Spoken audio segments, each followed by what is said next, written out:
যেই নবীর শরীর মুবারকে মশা মাছি পড়ে না হারাম, সেই নবীকে এক নজর দেখার জন্য গর্তের সাপ অপেক্ষায় আছে।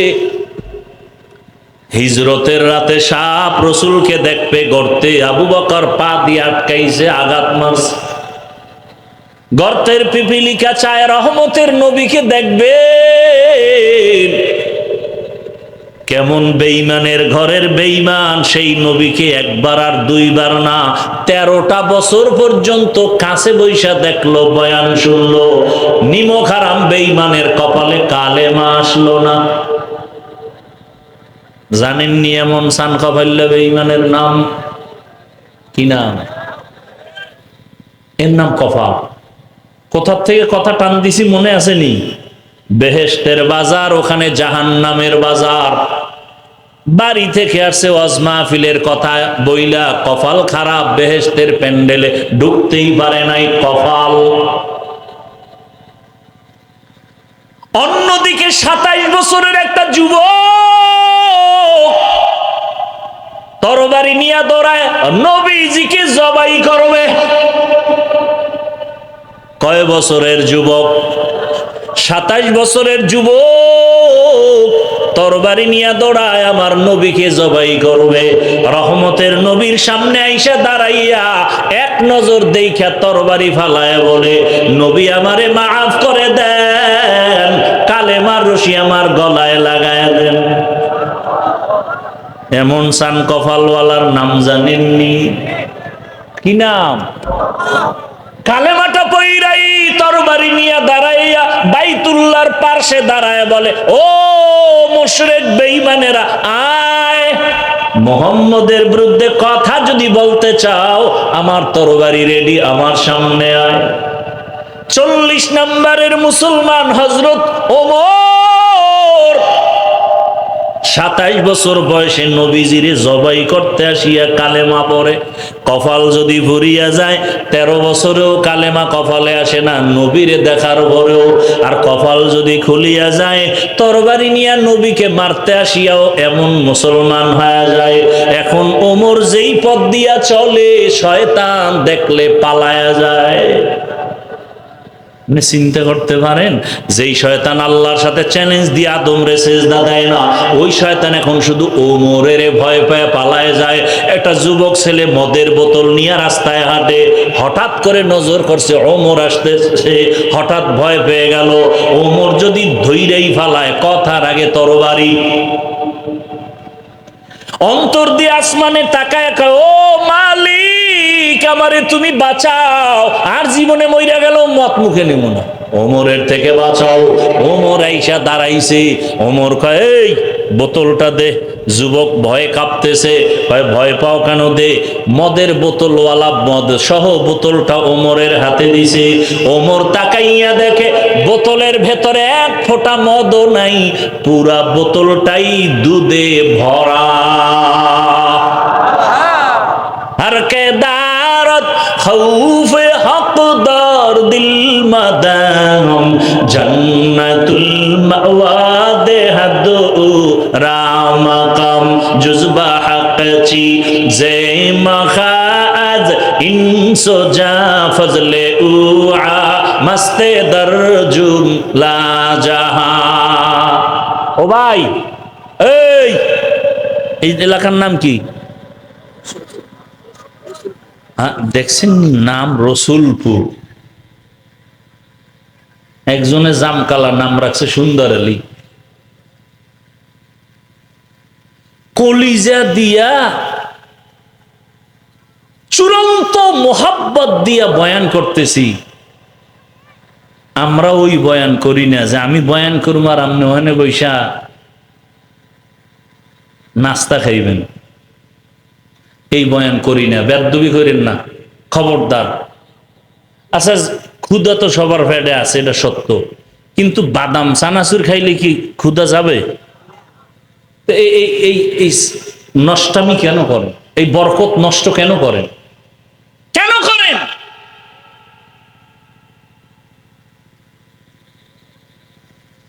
নিজের কপালও পুড়তেছেন, হাজারো মানুষের কপাল পোড়ার অপচেষ্টা করতেছেন মিয়া। পুলিশ আসামি ধইরা থানায় নিয়ে বেত দিয়া মারে, কাঁদে না। আর ওয়াজের প্যান্ডেল এমন এক বরকতি প্যান্ডেল যে আল্লাহর মোহাব্বত নিয়ে বয়ান করে, আর 200 হাত দূরে বৈশা যুবক হাউ মাউ করে কান্না করে। আপনি কি মনে করছেন বেতের বাড়ি দিলে কান্দে না, আর ওয়াজে কান্দে আল্লাহ আল্লাহদের বয়ান শুই না? ওরে মারলো কেউ, কাঁদে কেন? আর আপনি সেখানে বাদাম খাইতেছেন, চানাচুর খাইতেছেন, কেউ আবার বিড়ি টানতেছেন। দেখো বিড়ির নেশারা ভাইব হয়ে গেছে, আবার আইতেও পারে না হইতে। আল্লাহ হেদায়াত দান করুন। আল্লাহর ভয়,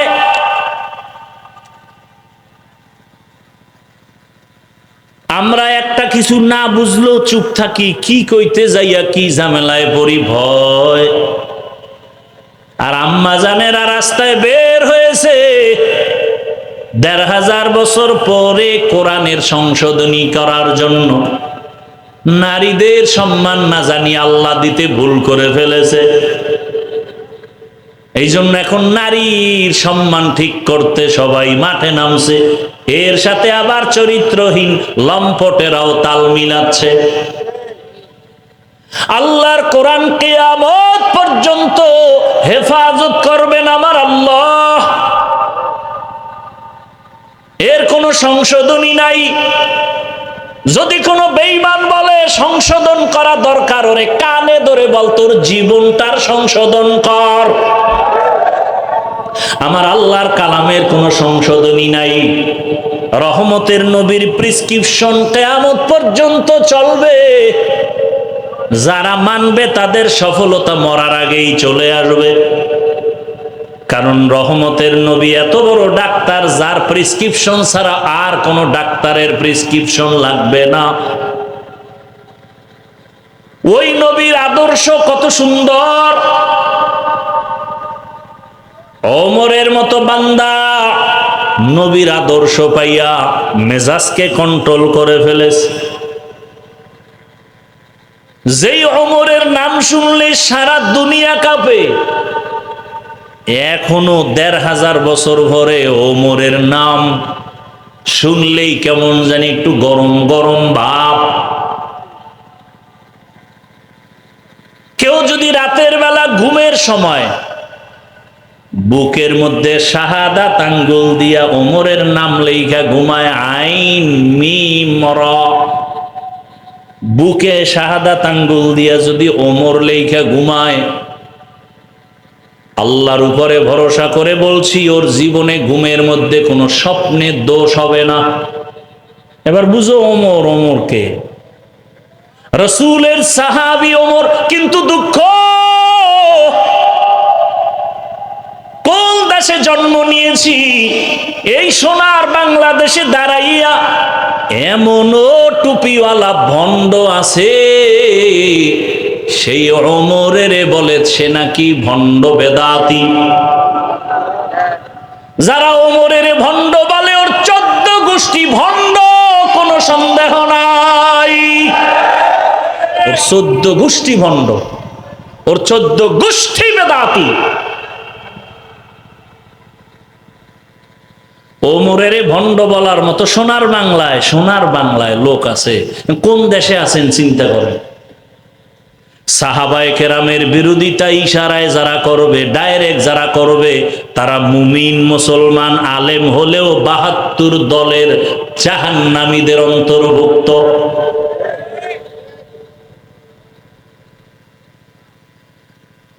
আল্লাহর ভয় নাই, আল্লাহর ভয় নাই, তাকওয়া নাই। এই কারণেই ঝামেলা। যতদিন পর্যন্ত তাকওয়া অন্তরে আসবে না, ততদিন পর্যন্ত বয়ান চলবে, আমল হবে না। আর তাকওয়া অন্তরে আসবে না ততক্ষণ ওলিয়া উলিয়ার নেক নজর নিবে না। যতক্ষণ ওলিয়া উলিয়ার নজর ছাড়া অন্তরে তাকওয়া আসবে না, আসবে না, আসবে না। লিকুল্লি শাইইন মাদিনুন মাদিনুত তাকওয়া কুলুবুল আরিফিন। আল্লাহ ওয়ালা যারা, ওলি যারা, আউলিয়া যারা, এদের নজরে আলাদা পাওয়ার আছে, পাওয়ার। এই পাওয়ারের নাম কোরআনের ভাষায় ফুরকান, এই পাওয়ারের নাম হাদিসের ভাষায় হলো ফেরাসাত। এই যুবক বাবারা, এত ডিস্টার্ব করলে কি আর বয়ান করা যায়? তোমার উঠার ব্যারাম থাকলে ঢুকছো কেন? তোমার যদি উঠে যাওয়ার ব্যারাম থাকে ঢুকছো কেন? কেন তুমি আমার ডিস্টার্ব করো? কেন তুমি ময়দানে হাজারো মানুষের ডিস্টার্ব করো?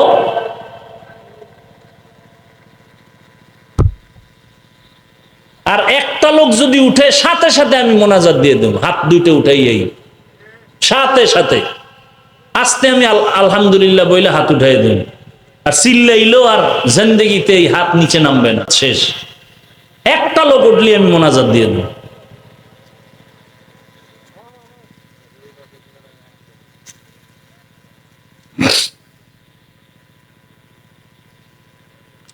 ইয়া আইয়ুহাল্লাযীনা আমানুত্তাকুল্লাহা ওয়াল তানজুর নাফসুম মা কদ্দামাত লিগাদিন ওয়াত্তাকুল্লাহ। ও মুমিনেরা, আল্লাহকে ভয় করো। সাহাবায়ে কেরামদের কি পরিমাণ আমল, যে আমলে আল্লাহ খুশি হইয়া 10 জনার নামে জান্নাতের টিকিট দিছেন। কয়জন? জানা থাকলে বলেন প্রথম কার নাম? বলেন। দ্বিতীয় কার নাম? তৃতীয় কার নাম? চতুর্থকে? এরকম কতজন? 10 জন সাহাবা রাদিয়াল্লাহু আনহুম আজমাইন। এদের নামাজ কত সুন্দর, তেলাওয়াত কত সুন্দর, এদের তাকওয়া কত সুন্দর, ইখলাস কত সুন্দর, জিকির কত সুন্দর। এরপরেও মৃত্যু পর্যন্ত শুধু কান্না কান্না কান্না কান্না কান্না। রহমতের নবী বলেন, আকাশের দিকে তাকাইয়া যেমন অগণিত তারকা দেখো, আমার ওমরের আমলটাও তারকার মতো অগণিত। সেই ওমর ঈদের দিন দরজায় তালা লাগায় কান্না করেন। আবু হুরায়রা রাদিয়াল্লাহু আনহু বলেন, খলিফাতুল মুসলিমিন ঈদের আনন্দ বাদ দিয়ে কাঁদেন কেন? ওমর বলে, আবু হুরায়রা, রমাজানে রোজা রাখলাম, নামাজ পড়লাম, তারাবি তেলাওয়াত আল্লাহর কাছে গ্রহণ হইল কিনা চিন্তায় কান্না করি। অথচ জান্নাতের দ্বিতীয় জন, আপনার নামে না জান্নাতের টিকিট আছে, কাঁদেন কেন? কয়, যে আল্লাহ টিকিট দিছেন খুশি হইয়া, ওই আল্লাহ যদি বেজার হয় টিকিট ক্যান্সেল করলে আমার উপায় কি? আর আপনার আমার তো নামাজ নাই, রোজা নাই, তেলাওয়াত নাই, কিচ্ছু নাই। মূলত ওই যে আপনাকে ধান ক্ষেতের মধ্যে লাঠির আগায় জামা বসায়, দেখছেন মাঝে মাঝে, রসের হাড়ি দিয়ে মাথা বানায়, দেখছেন নি? বাহির থেকে তাকাইলে মনে হয় মানুষ, আসলে মানুষ। ওদের ওই সিস্টেমে আমরা মানুষ। আসলে আমি এত খারাপ, এই বয়ানে আসছি তো টুপি দাড়ি না নিলে বয়ান আসবে না, শুনবেন না আপনারা। আসলে মানুষই হইতে পারি না, মাওলানা হইছে। মাওলানা হতে টাকা লাগে না, মানুষ হইতে বহুত কষ্ট লাগে।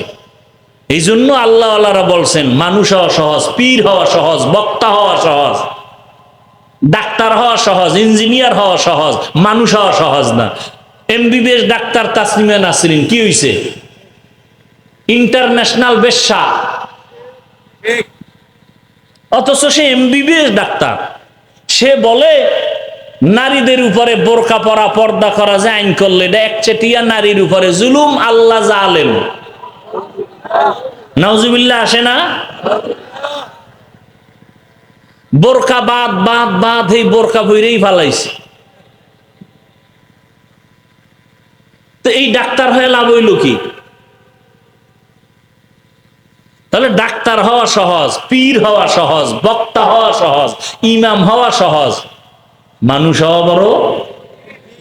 একজন আল্লাহওয়ালা বলেন, গর্ব সুরত আদমি ইনসাবুদে আহমদবু জাহলো হামে কসাবুদে আদমিরা আদমিয়ত লাজমাস আউদেরাগর বুনা বাশদহি জামাল। আবু জাহাল ও সুরাতে মানুষ, আমার নবীও একই আকৃতির। আবু জাহাল্লা চির জাহান্নামী, আর আমার রহমতের নবীর কোনো তুলনা নাই। রহমতের নবী বলেন, আমি রাতের বেলা মসজিদের পাশেই তো আমার হুজরা আয়েশার ঘর, আমি ওখানে ঘুমাইলাম এশার পরে। আমি ঘুমাইলে আমার চোখ বন্ধ থাকে, কিন্তু আমার কলব ঘুমায় না। রাতে এশা পড়িয়াই আমি আর কথা বলি না, ঘুমায় যাই। ঘুমের মোটামুটি তন্দ্রাচ্ছন্ন কাঁচা ঘুম, হঠাৎ করে কানের মধ্যে কি যেন কান্নার আওয়াজ আসতেছে। হঠাৎ আমি সজাগ হইয়া কান লাগায় দেখি আমার মাথার পাশেই তো মসজিদে নববী, কে যেন মসজিদে কান্না করে। রহমতের নবী বলেন, আমি উঠা বের হইলাম, বের হইয়া ঘুরিয়া মসজিদের দরজা দিয়া তাকায় দেখি সাধারণ কোনো ব্যক্তি না, জান্নাতের প্রথম সাহাবী আবু বকর নামাজে দাঁড়ায় দাঁড়ায় কান্না করে গভীর রাত।